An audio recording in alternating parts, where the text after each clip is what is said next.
Last week I taught the ow sound to one of my students, and I want to go over how I went about going from I do, we do to you do, because obviously the whole thing is in a guided setting. There was never a time when the student was just like by themselves.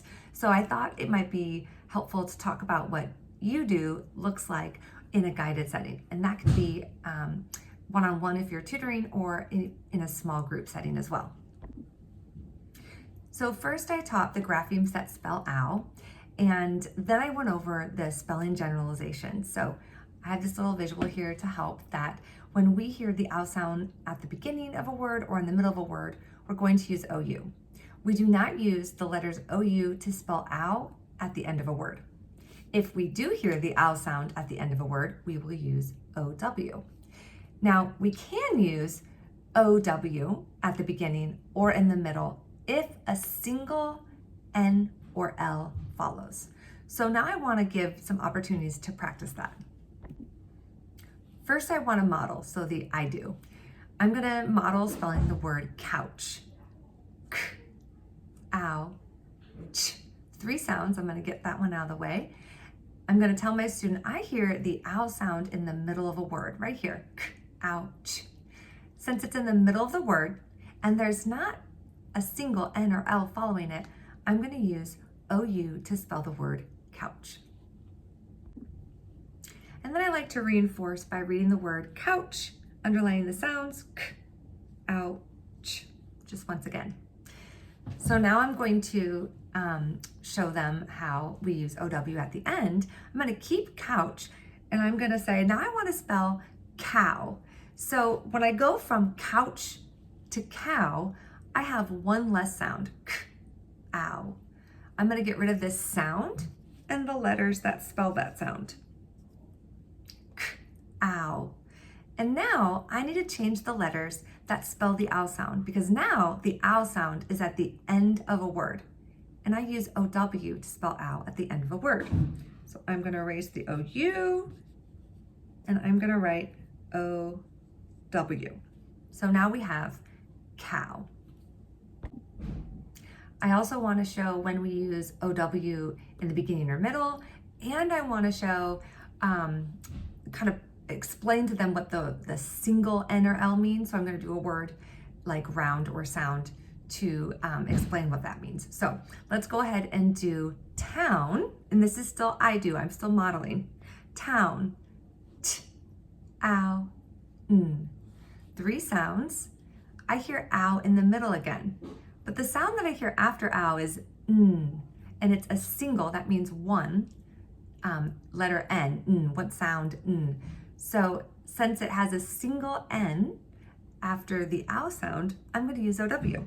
So let's go ahead and write town. I'm going to just reinforce again what I just said, that OW spells the ow sound in this word, even though it's in the middle, and it's because a single N comes after it.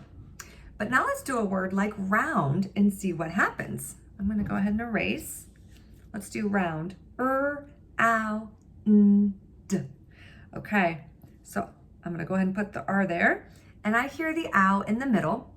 And I do hear in the n sound after it, but it's not a single N, meaning it's not the only letter after the ow sound. I hear another letter after it.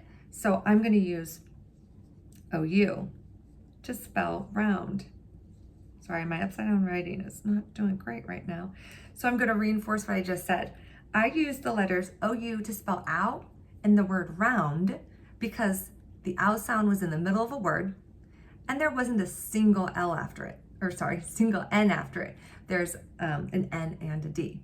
So now that I've modeled all of these possibilities, we're going to do the we do. And this is a lot of information. So I want to do the we do section for a while. And here's the difference between we do and you do. With we do, I'm asking a lot of leading questions. So for example, I'm going to say the word, have them repeat it. I'm going to have them tap the sounds out loud for me. I'm going to ask them, where do you hear the ow sound? And I want them to physically point where they hear the ow sound. And then I'm going to point up here and I'm going to say, let's say the ow sound was in the middle. I'll say, since the ow sound was in the middle, how are you going to spell the ow sound, which one are you going to use? And I want them to point, I'm going to use OU. So I'll ask guided questions like that during the we do portion because I want to keep reinforcing over and over and over again that spelling generalization.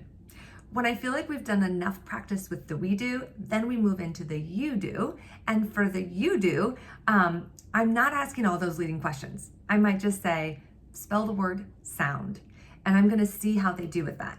So if they are correctly spelling the words with OU and OW, I'm gonna continue with that you do. If I see that they're struggling a little bit or having difficulty remembering which is which, I'm gonna scale back. I'm gonna go back to we do, where I'm asking those leading questions. And even if needed, I might even go back to modeling. So that is how I use the I do, we do, you do with one-on-one or small group. It's the same thing in small group. If I'm seeing my students get it, I can keep going. Even if I just see one, it doesn't hurt to go back to the we do. And also you could also say the word, like your word is sound, to the group and have them write. And you can always just go to your one student and ask those leading questions for that one student. So I hope this was a helpful video. Let me know your questions. I also like to reinforce with the word sort, where the focus here is decoding. So you would have those headers up, the OU, OW, and you would show your student or students, it works great with a small group, show them your word card, have them decode it like in a whisper voice or in their head if they're able to, and then read the word out loud as a group, and then point out what letters make the ow sound. They're gonna say OU or OW, depending on the word. Put it in the chart. And after you've sorted all of these words, you can then reinforce by saying, let's check all of these words and see if the generalization applies. So remind them about what the generalization is and go through all the words and ask the question, what letters spell the ow sound? Where's the ow sound? Those kinds of things. Why did they use OW? Why did they use OU?